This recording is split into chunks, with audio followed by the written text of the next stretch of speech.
Cet homme est probablement le plus grand pervers de l'histoire de la littérature. Ses livres sont un sommet de cruauté. Et l'homme, dans la vraie vie, c'est vraiment pas mieux. Du libertinage, de la prison, des agressions sexuelles, de la torture, il a tout fait. Le sadisme vient de son nom. Découvrons ensemble l'histoire du Marquis de Sade. On y va. Avant de commencer ce voyage dans la luxure et la cruauté, abonnez-vous à la chaîne et likez la vidéo. On vous remercie. Donatien Alphonse François de Sade est né le 2 juin 1740 à Paris.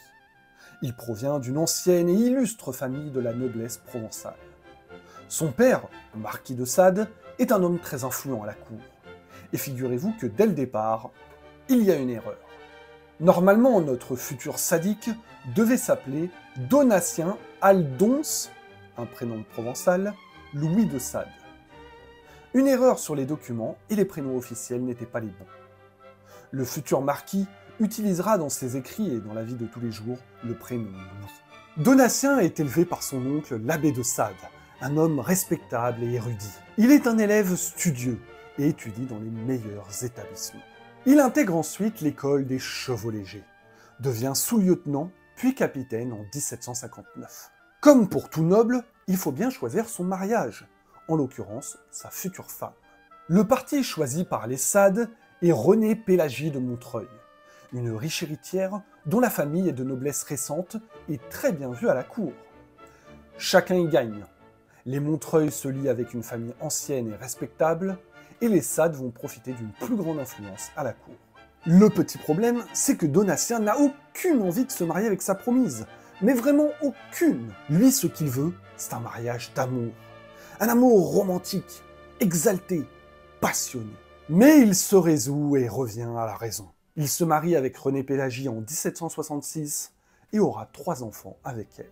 Et finalement, elle lui plaît. Elle est intelligente, agréable, et tous les témoignages tentent à prouver que leur mariage était heureux. Le problème, c'est que Sade est un obsédé sexuel. Et ça ne date pas d'hier. Dès sa formation militaire, il était connu de tous qu'il fréquentait les prostituées presque chaque fois qu'il en avait l'occasion. Une fois marié, c'est pareil. Il va au bordel dès qu'il peut et entretient de nombreuses maîtresses. Sans que sa femme n'y trouve grand-chose à dire d'ailleurs. Mais les premiers scandales, les vrais, commencent à arriver. 5 mois après son mariage, Donatien est emprisonné pendant 15 jours au donjon de Vincennes. Il s'est rendu coupable d'actes sacrilèges avec une prostituée, notamment celui d'avoir éjaculé sur un crucifix. Fréquenter une maîtresse ou des prostituées n'était pas inhabituel pour un noble. Mais cette histoire de crucifix, c'est quand même sordide. Cette affaire choque profondément la présidente de Montreuil, qui n'est autre que sa belle-mère. Les repas de famille ont dû être compliqués ensuite. Surtout que ça ne s'arrête pas là. Le 3 avril 1768, un dimanche de Pâques en plus, une affaire encore plus scandaleuse éclate. L'affaire Rose Keller. Rose Keller est une femme de 35 ans, veuve et sans emploi. Le marquis de Sade parvient à la convaincre, probablement contre de l'argent, de le suivre dans sa maison d'Arcueil pour devenir gouvernante. Sauf que ce n'est pas ce poste-là qui l'attend. Non. Sade lui fait visiter la maison, la chambre, puis il l'attache sur le lit. Vous sentez le truc bizarre. Puis il la fouette violemment, lui met de la pommade, puis la refouette en exigeant qu'elle pousse des cris pour qu'il puisse jouir. Voilà. Sade, c'était pas un détraqué que dans ses livres. La pauvre femme réussit à s'enfuir et à prévenir les autorités. C'est sur ordre du roi directement que Sade est enfermé au château de Saumur. Il sera emprisonné durant 7 mois avant que les familles Sade et Montreuil jouent de leur influence pour le faire libérer. Le marquis doit se calmer. Il le comprend et part s'installer dans son château de Lacoste en Provence. Il retrouve sa femme et s'adonne à une de ses passions, le théâtre. Il va même former une petite compagnie en recrutant des acteurs du coin, pour jouer des pièces de Voltaire ou de Diderot. Il écrit lui-même quelques pièces, mais sans grand succès. C'est dans un autre registre qu'il fera parler de lui. En 1769, il fait publier en Hollande son premier manuscrit érotique. Et ça fonctionne. Il devient rapidement le pionnier de ce nouveau genre littéraire. Mais rapidement, les penchants et les mauvaises habitudes du marquis reviennent. Et c'est l'affaire de Marseille qui éclate. Lors d'une soirée libertine avec de nombreux et nombreux partenaires, il drogue 5 filles en leur donnant des pastilles à la cantaride, plus connues sous le nom de mouche espagnole. Une sorte d'ecstasy de l'époque. Difficile de démêler le vrai du faux de ce qui s'est vraiment passé durant cette soirée. Mais globalement, c'était une partouze générale. Plusieurs filles seront grandement malades après l'injection de la cantaride. Et certaines rumeurs parlent même de saut de envers des valets. L'affaire va très loin, et Sade est forcé de fuir en Italie. Bien lui en a pris, car en France, il est condamné par contumace à la peine de mort pour empoisonnement et saut de. Puisqu'il n'est pas présent, c'est un mannequin qui est jeté au feu en place publique. Sade s'est donc réfugié en Italie, et ensuite en Savoie avec sa belle-sœur, la jeune Anne Prosper de Launay, qui devient sa maîtresse, dont le marquis est très amoureux, au point qu'il s'enfuit avec elle à Venise pour prendre sa virginité.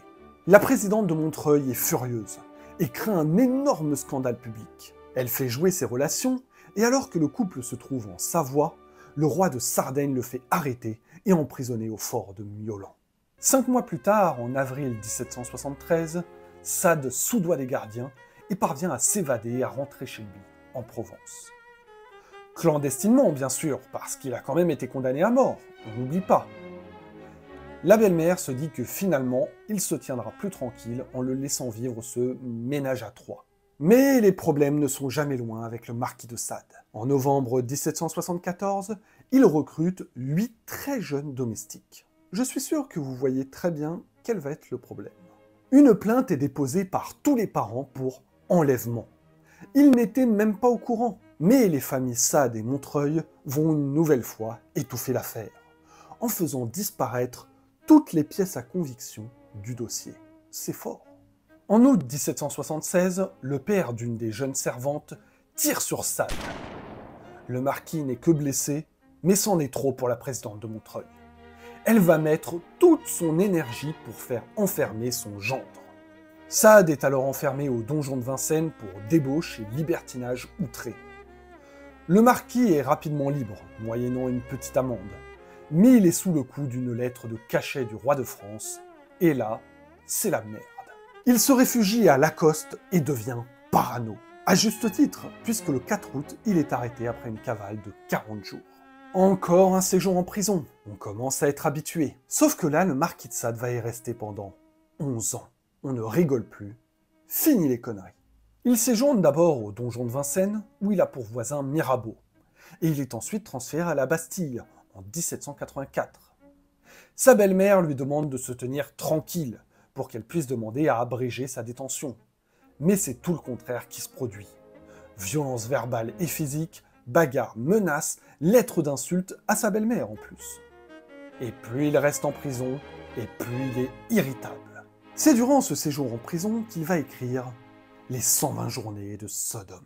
L'un des livres les plus abominables qui soit. Je vais laisser l'autre encyclope en parler, s'il en a la force. Les 120 journées de Sodome. Rien qu'au titre, tu sens que ça va pas être joyeux. Mais c'est rien. Rien en comparaison du contenu de ce livre. Je vous fais un rapide résumé. Sans spoil, rassurez-vous, mais de toute façon, il y a peu de chances que vous ayez envie de le lire.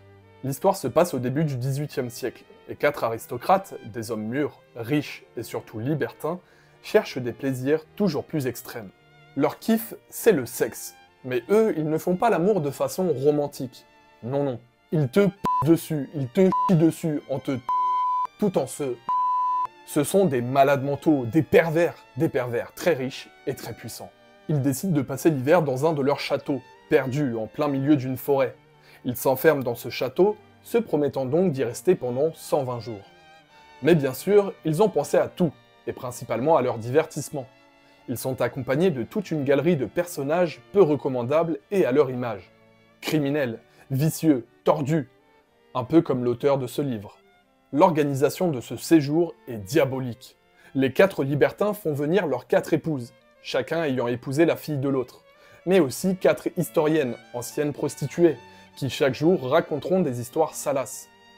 Ils sont aussi accompagnés de 8 footeurs, uniquement là pour la taille de leur engin. C'est déjà vachement bizarre comme casting. Mais jusqu'ici, tout le monde est consentant, alors pourquoi pas? Non. Là où ça devient problématique, c'est que nos 4 Gugus, ils séquestrent 16 enfants. 8 garçons, 8 filles, âgés de 12 à 15 ans. Tous les jours, après avoir été bien excités par les anecdotes des historiennes, nos 4 libertins vont tout simplement abuser d'eux. Mais le terme est si faible pour décrire ce qu'ils vont faire subir à ces adolescents. Je ne vous en dis pas plus pour ne pas vous gâcher la surprise, mais sachez que tout au long du livre, la violence va crescendo. Toutes les formes de débauche, de perversité, de torture sont présentes. La morale est inexistante, et surtout, rien n'est épargné au lecteur. Tout est explicite, humiliation, mutilation, meurtre. Étrangement, j'ai trouvé que c'est le début du livre qui était le plus dérangeant. Les dernières tortures sont tellement horribles, inhumaines, qu'elles en deviennent presque grotesques. On pourrait croire que ce sont des scènes tout droit sorties d'un film gore des années 2000, mais non, c'est bien à la fin du XVIIIe siècle que le marquis de Sade écrit les 120 journées de Sodome. Notez qu'il n'y a aucune véritable intrigue, et que certaines scènes, notamment celles racontées par les historiennes, se répètent. Malgré tout, si vous êtes curieux, n'hésitez pas à le lire. Mais sachez une chose, vous n'êtes vraiment pas prêt. Un malade mental. En 1789, il se passe un petit événement, un truc sans grande importance. La Révolution française. Il faudra tout de même attendre le 2 avril 1790 pour que le marquis de Sade soit libéré. Sade a désormais 50 ans. Il est énorme.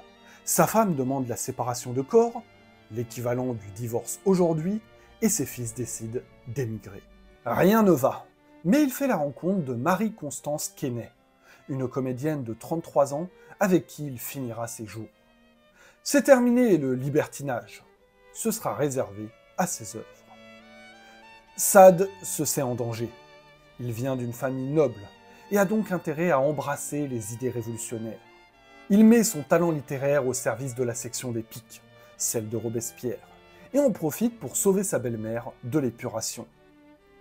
Certes, cette dernière l'a fait enfermer pendant plus de 10 ans, mais elle continue d'entretenir sa femme et ses enfants. Et puis, elle aussi pourrait lui nuire en racontant certaines choses. Sade écrit des textes pour Marat, et se met à défendre des positions clairement anti-religieuses. Petit problème, Robespierre déteste l'athéisme et les discours anti-religieux. Être dans le viseur de Robespierre à l'époque, ça sent mauvais. Ce qui doit arriver arriva. Sade est arrêté en décembre 1793 et condamné à mort le 26 juillet 1794. Il réussit à éviter la guillotine de justesse. Il peut remercier le désordre administratif, l'encombrement des prisons, les pots de vin et surtout la mort de Robespierre. Sade est libre, mais Sade est ruiné. Il doit vendre ses biens immobiliers pour payer ses dettes et pour pouvoir manger. Il lui faut des sources de revenus, et il se met donc à écrire des ouvrages pornographiques, dont le fameux Justine ou les malheurs de la vertu. Ce roman est le plus célèbre de Sade, et c'est l'un des plus ignobles de l'histoire de la littérature. On pourrait demander à l'autre encyclope ce qu'il en pense, mais...